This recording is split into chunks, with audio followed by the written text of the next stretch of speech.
You can get much further with a kind word and a gun than you can with a kind word alone. Hello, welcome to another episode of Empire of Sin. It has been years since I've touched this game, and a few DLCs came out. I did overviews on those with the patch notes when they came out, however, never done a playthrough. But the first thing we are going to talk about is one of the biggest changes, which are the Empire bonuses exclusive improvement slots. Now, one thing I will also talk about is some of the boss abilities before we actually start the playthrough. But as you can see, we've got Empire exclusive improvement slots for each boss. You can apply exclusive improvement slots, which they will have generic ones as well, but they will also have boss exclusive ones.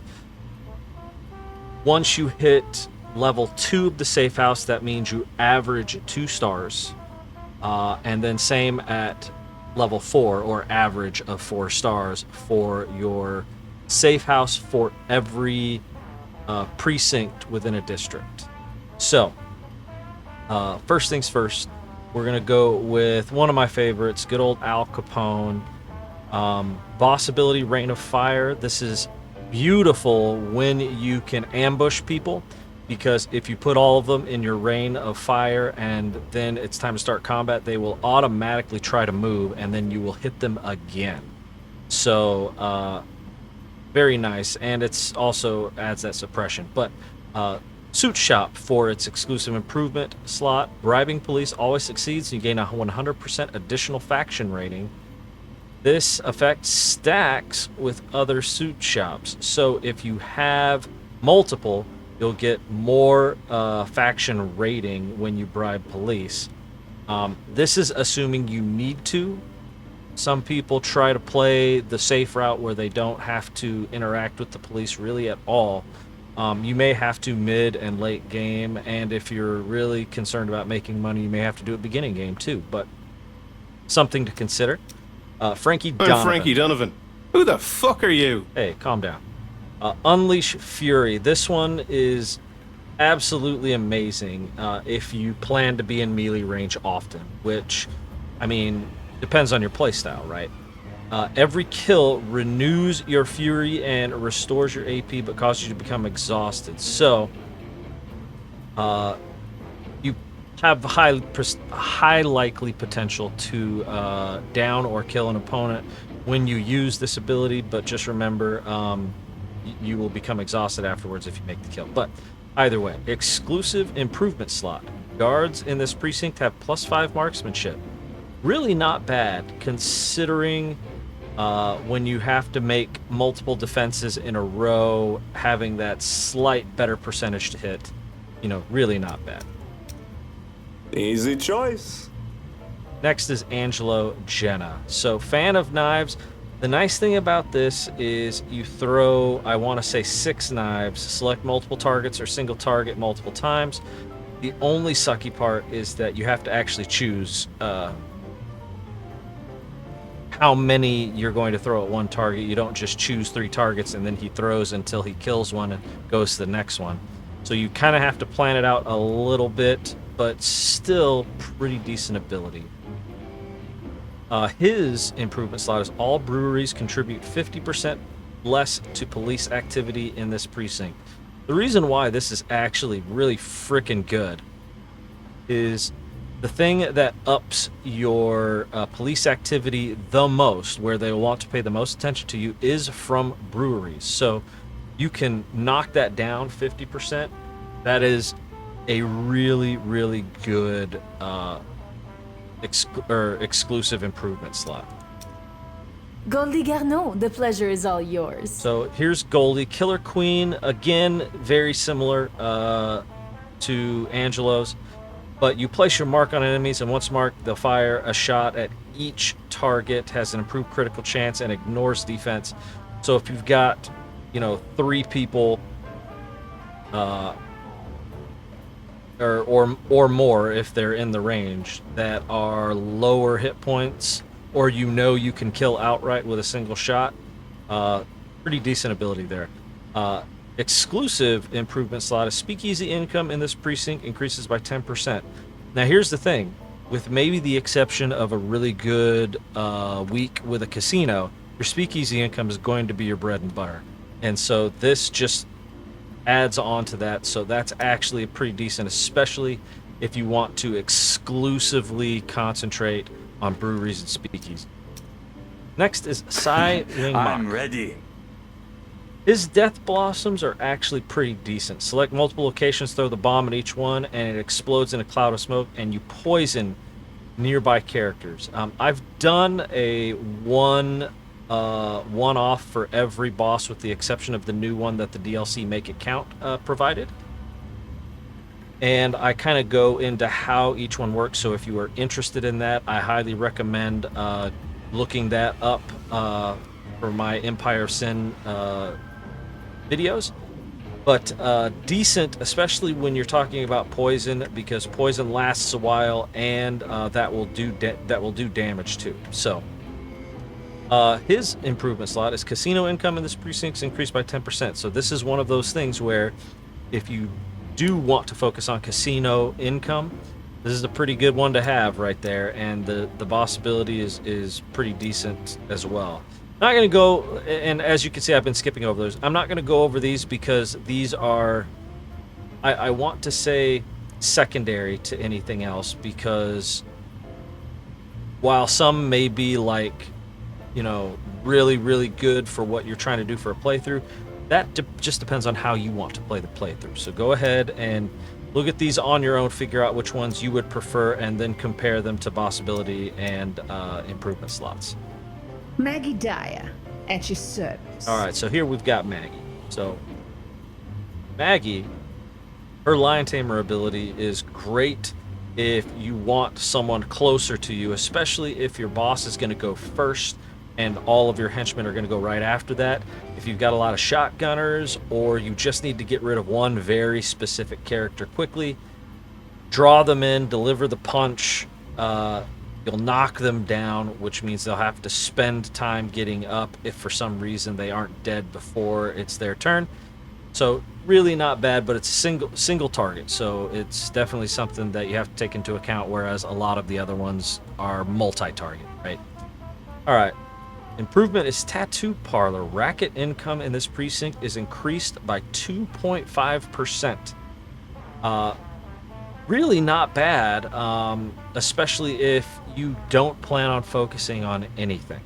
This will give you a straight increase in racket income regardless of what you've chosen. So if for some reason you have, like, say, a casino, 2 speakeasies, a brothel, and a brewery, you'll get just a straight 2.5 instead of only 1/10% for the casino, or only 1/5% for each speakeasy kind of deal. So pretty decent, just the straight increase.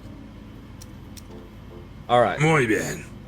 Salazar Reyna. So Santa Muerte.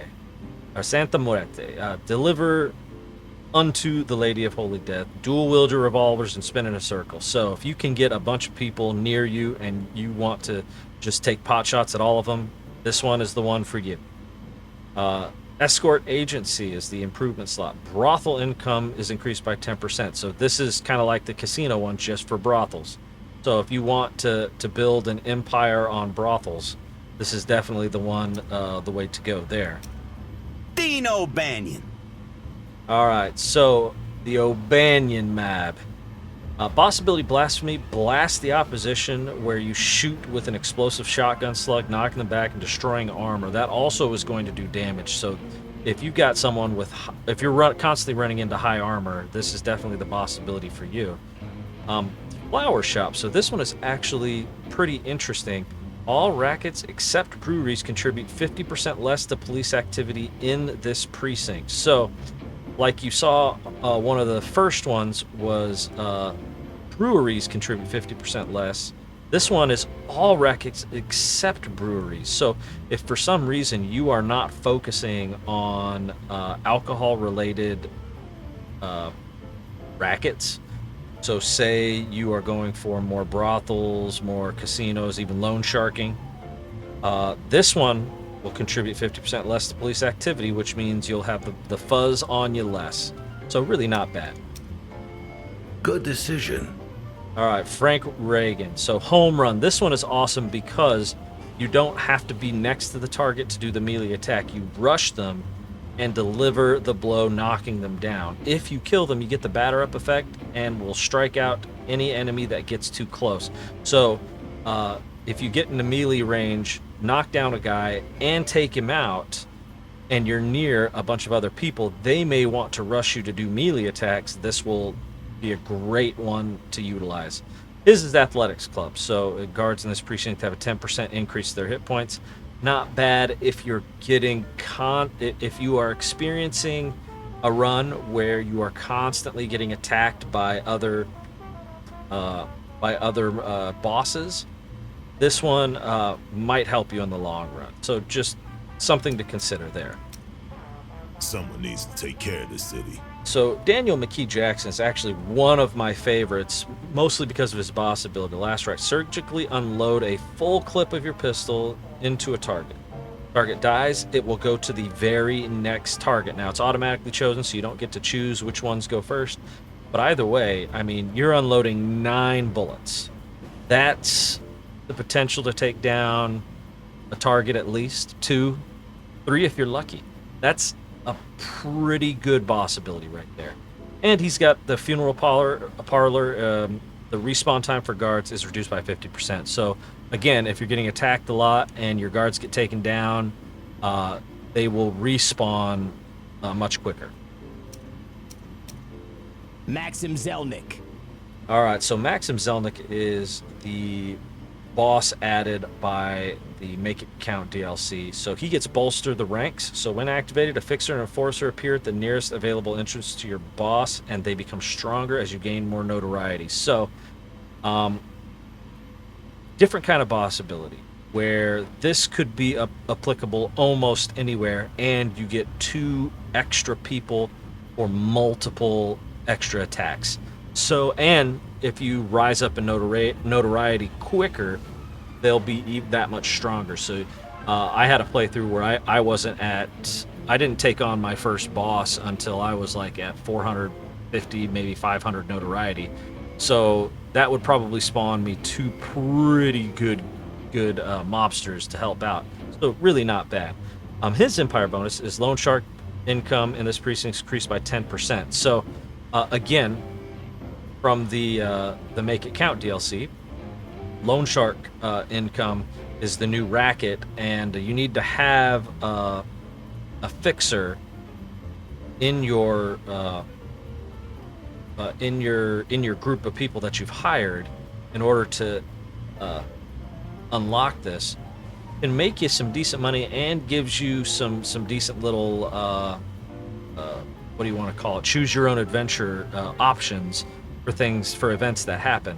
So if it's something that you want to experiment with, do we want to go, loan sharking? This would definitely be the one for you. This city is mine. Next is Mabel. So Mabel has Swindler shot, so take a trick shot. Mark multiple targets, fire 1 well-aimed shot that ricochets between them, and anyone caught in the bullet's path takes damage and has the deep wounds effect applied. So you could do a zigzag where you click 1 here, 1 here, 1 here, and if there happens to be people in between there, they'll get hit too. So if you have the perfect setup or you time it right, this could be a really good ability. Empire exclusive improvement slot, brothel income is increased by 5% and the customer capacity up by 180. This can make a big difference in a lot more money being generated than just having the amount of income from a specific place increased. So keep that in mind. If for some reason you are having issues with more customers than you have capacity, you're losing money. You increase that customer capacity, that's just more bling bling, more money right there. So keep that in mind when considering this. Even though it's only 5%, you have 4 brothels in one precinct. That's 4 times 180. That is 720 additional customer capacity just from this improvement slot. Juguemos. All right, Elvira Duarte. So, Devil's Breath. Blow a cloud of psychotropic smoke into your target's face. The target will temporarily become your ally, but at a cost. They will take damage over time and eventually killing them. So, like, say you are going up against multiple really hard enemies. You take one and you put them in the line of fire. They might be able to take some shots for you or take someone down, but either way, they can take some heat off you. So, pretty decent ability. Orphanage. Upgrades in this precinct have a 7.5% discount. To be honest, when you get to the level 4 and 5 stages, especially in the medium and large buildings, this can be a huge deal. So definitely something to consider there. Joseph Saltis. All right, and now we've got Joseph. So Stampede. The nice thing about Stampede is it's directional, so you can determine where he stops. You don't necessarily have to stop on a person, and you'll hit all of them. The only sucky part is you will 100% hit your own people as well, so be aware of that. But this does, and when they say large amount of damage, no joke. Like, on normal difficulty, I was doing 80 damage with a Stampede. So, just something to keep in consideration. Butcher Shop. Police activity from kills is reduced by 100% in this precinct. That's actually not too bad, especially if you're having all-out war in your precinct. It's very nice. Comment va? Last but not least, Stephanie St. Clair.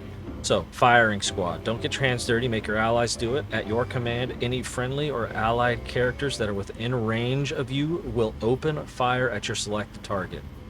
So, if you're defending one of your own places, this could take out a boss or a henchman instantaneously. It could also take out some of those really tough to beat people that they send instantaneously as well. So, pretty decent. Especially if you're going someplace with a lot of henchmen yourself, this can do a lot of damage. Empire Bonus Community Campaign. The chance of police raids is reduced by 1% in this precinct. You'd be surprised at taking off 1% how much that can do, but I would definitely rate this in the lower of the most useful, because raids you don't have to worry about till later in the game, and to be honest, when you're later in the game, if you can't deal with issues with police, whether it's through bribes or whatever, you're probably on your first playthrough in the end game. You'll get used to it. To be honest, I would probably not use this. But you can get much further with a kind word and a gun than you can with a kind word alone. You already said that. So that is the boss abilities combined with the Empire bonuses. That's I'm gonna kind of cut off this episode right here. Let's call this a prequel to a playthrough. But I am going to do a playthrough with You and me, we're gonna clean up this town. Dion O'Banion. I'm gonna enjoy the explosive shotgun shells, but all rackets except breweries contribute 50% less to police activity. Really not bad. Brewery and speakeasy upgrades down 20%, and business arrangement difficulties 20%, but truce duration minus 50%. So if I want to start a war with someone a lot quicker, he is the one to do. But that's gonna do it for this update, or let's just call it prologue episode of the walkthrough with the O'Banion map. Like and subscribe for more content, and as always, I will see you in the next video.